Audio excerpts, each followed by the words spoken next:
I'm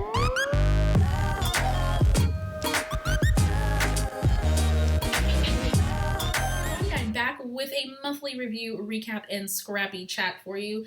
Ending February. It is going by so fast. Of course, February is the shortest month of the year, but time just goes by so fast. It's like, just slow down, slow down. Okay, so I have a few things I want to show and share with you today. Been a little bit quiet on my YouTube channel. We had a family crisis, so I'll talk to you about that in just a second.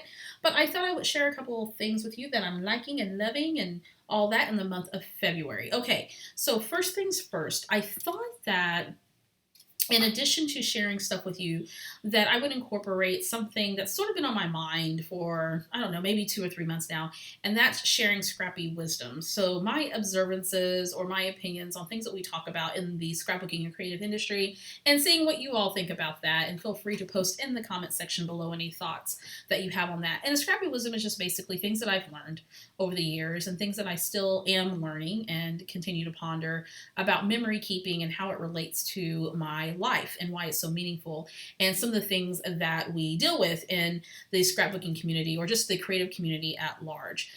And this sort of came very present to me given a recent personal issue that kind of pulled me away from life just slightly. Without going into too much detail with respect to my spouse, this past week my spouse was dealing with some pretty heavy mental health issues related to major depression, panic attacks, and anxiety, and made the very difficult decision to seek help from a facility. She's doing well. The facility is great, and we are working hard as a family to make sure that she's supported, and she's getting ready to come home on Friday. So we're very excited about that.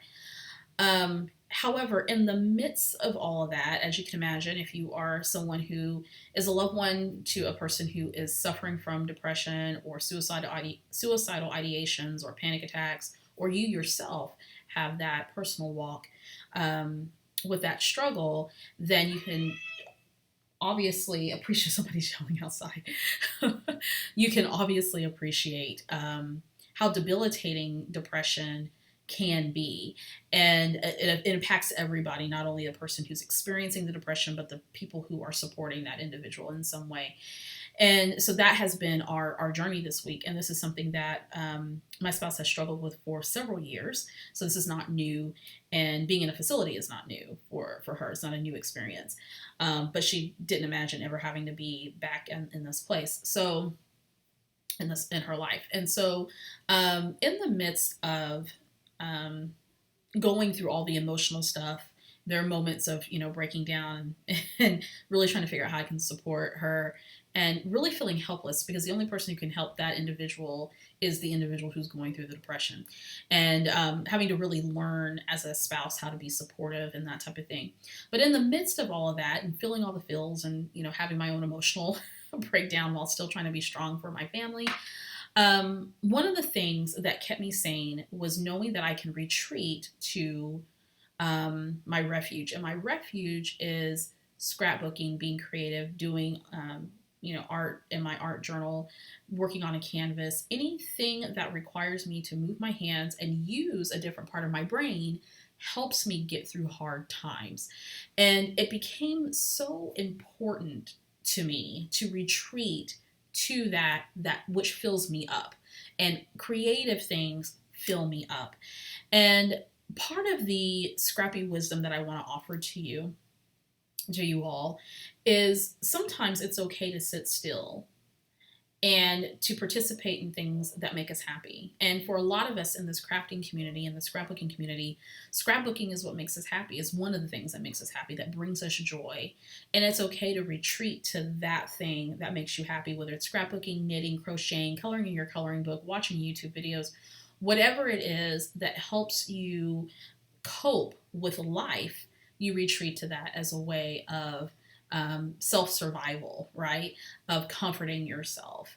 I found that every night I would work a little bit in my art journal, and I would just pour into my art journal whatever I could. My art journal doesn't judge, it doesn't talk back. She just opens her pages and she lets me pour into her whatever it is that I want to pour into her. And I found that to be very, very helpful. So my takeaway this month is to make sure that not only are you taking care of your body, but you're taking care of your soul and you're taking care of your mind, and being creative can help with all of those things. Retreating to your craft space, whatever that may be. That may be your kitchen table, it may be a room, it may be a desk in your master bedroom, who knows?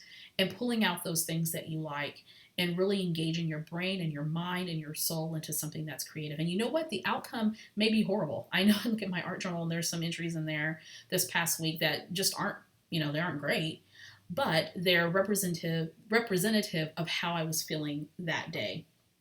The words that I poured into it. I would share some. I think I might share some of it. Some of them's kind of intimate and personal, so that some things I won't share, and some of it has some pretty robust profanity. And I would try to keep my channel, G-rated, right? I've got some younger viewers, so I want to make sure I don't offend anybody. So some of those entries I may not share. That's okay. But some I might share in a video, or maybe on my Instagram. I'm not sure yet. But that space is there for you. And whether you're the person who's going through the challenge, the struggle, the crisis, or you're supporting someone who's going through that, the important thing is that we all take care of ourselves and be healthy, and exercising and flexing our creative muscle can help us do that. So that is my scrappy wisdom for February. All right, so moving on, let me show you what I've been working on this month. I didn't do a ton of scrapbooking. I've been doing things related to class production and business type stuff, but I do have a few layouts that I've posted. Of course, I've got this awesome layout. This one's called Happy Times. I did this one for the Felicity Jane guest design blog. I was her guest designer for February, so make sure you check this out, and I'll post the link below. I am going to post this process video this week. It was supposed to go up last week, but of course I had my family crisis that I had to deal with, so this one's a little bit delayed, but it will go up, and that's one of me and my little one. Love Felicity Jane. Make sure you check their products out. And then, let's see. What did I make this one for? I made this one. Maybe I just did this as a regular process video. I can't remember. Anyway, so here's another layout that I made using my Hip Kit Club kit. Turned out beautiful. Did a little bit of art journaling there.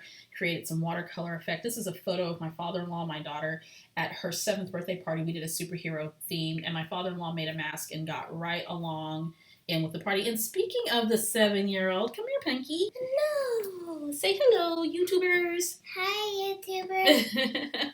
We're trying to decide if Corinne wants to do some more videos, because you haven't done one since last May.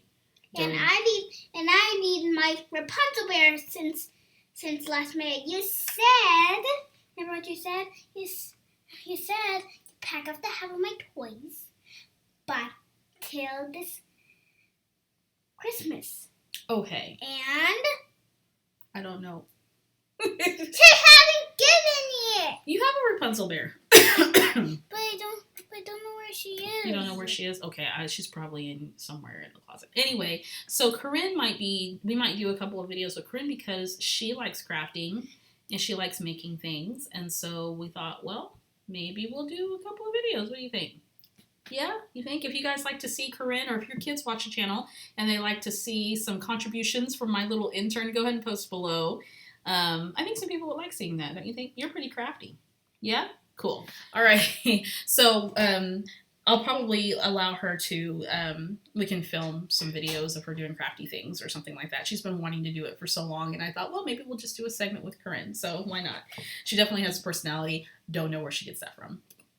All right, so the next layout I made for Valentine's Day, and this is a photo from back in the day when Corinne was born. She was actually born on the 15th of February, went into labor on Valentine's Day, and this is the layout that I made to commemorate that moment, and that is my spouse when she was a he. If you've been following me for a while, then you know that my spouse is transgender, so from time to time I'll do pictures of us prior to her transition, and of course now after. And then, of course, there's me all puffed up after giving birth. But, of course, that little 7-year-old you just saw, that was her. Look how cute she was. She was so little. I'm using stuff entirely from my stash. And so there is a video about this. Yes, there is a process video, so make sure you check that out. And then I also did this layout this month as well. I do a lot of layouts about my love for coffee. And this one's called Ode to Coffee, and this should be on the channel as well. I love that. Lots of layering and whatnot. I believe I used my Hip Kit Club kit for this, as well as some stuff from my stash. So that is what I made in the month of February. Not a whole lot this month, but it will pick up in March because I got a lot of things that are going on. All right, so let me show you some things that I've purchased recently. I think I may have showed you guys this Traveler's Journal by Jane Davenport. Isn't this beautiful? It's so pretty. So pretty. There's 2 other designs, and then there's a blank one, I believe, or maybe it's 3 other designs. I can't remember. Anyway, but very, very gorgeous. And then it has this cute little charm that you can purchase. There's 2 types of charms you can purchase with it. And I just added a charm that I had in my stash. But isn't that gorgeous? I think I'm just going to use this for just daily reflecting and journaling. Nothing major, nothing organizational purpose, but just to kind of brain dump and serve as a regular journal. And inside it's white and it has a little insert. And you can buy inserts for the Traveler's Journal. I think I'm just going to make them because it's just easy to make them. And yeah, I think I'll do that. And then I also purchased this Webster's Pages Traveler's Journal. And I wasn't going to get it at first, but it was on sale. And it's really, really nice. Great faux leather bound journal. But what I liked about it is that it has these pockets right here, and I'm going to use this journal, and of course it has the insert too, but I'm going to use this to keep track of ideas I have for decorating and organizing around my house, as well as things I want to purchase for myself. So the idea is that I will be able to carry this around with me because of course it's small enough and it's slim and I like it, and so when I'm out shopping and buying things, I can keep track of the things I want to purchase for my wardrobe or my home or that type of thing. So that's what I'm going to use that for. And I think I'm going to buy another one just for documenting, life. So I think that would be good.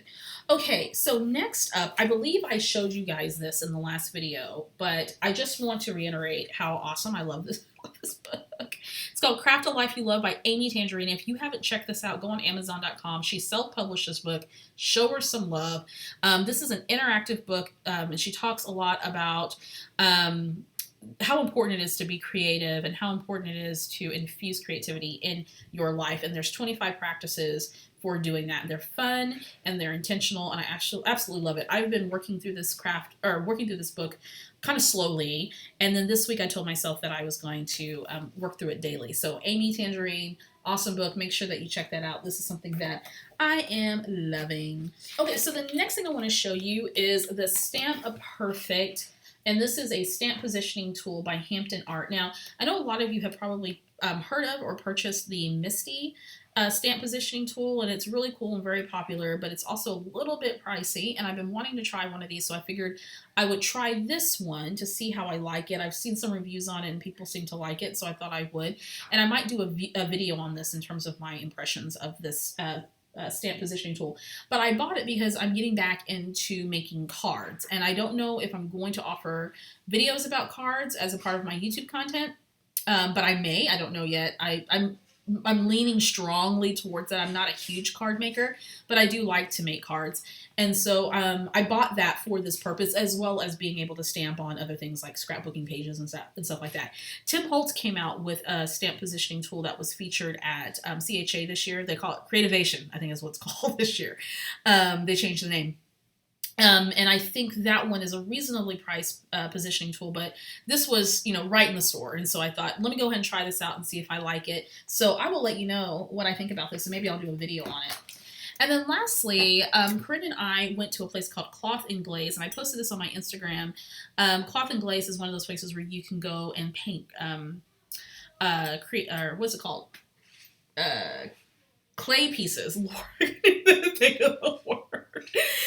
And so that week that we went, they had 50% off all their mugs. And I'm not sure if Cloth and Glaze is just a Texas store. I know they have different locations around the area. I think it's franchised, but there's several different places where you can go and pick out little clay pieces, whether they be little figurines or cups or whatever.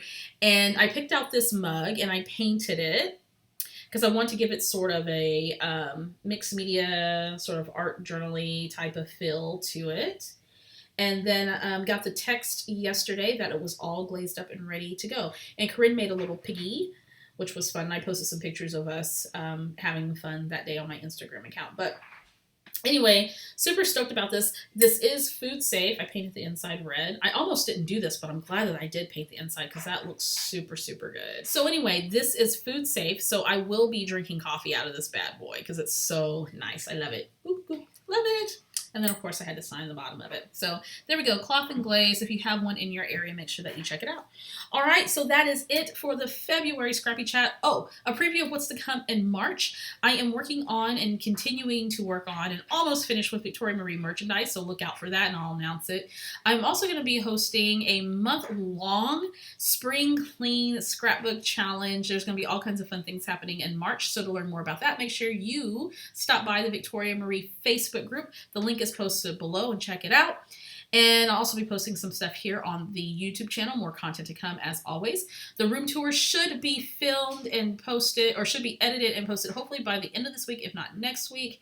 And that'll be super fun, and that will go along with the theme of getting clean for the spring. And let's see, what else am I going to share with you next month? I think that's it. That might be it. All right, guys. Thank you for joining me. Remember, Scrappy Wisdom. Retreat to your creative spot when you're going through a tough time. I'll have another Crafty Wisdom next month. If you have any questions, comments, or you want to respond to that Crafty Wisdom or Scrappy Wisdom, make sure that you post your comment down below and I'll be sure to answer and respond to your comment and or question. All right, until next time, guys. See you later.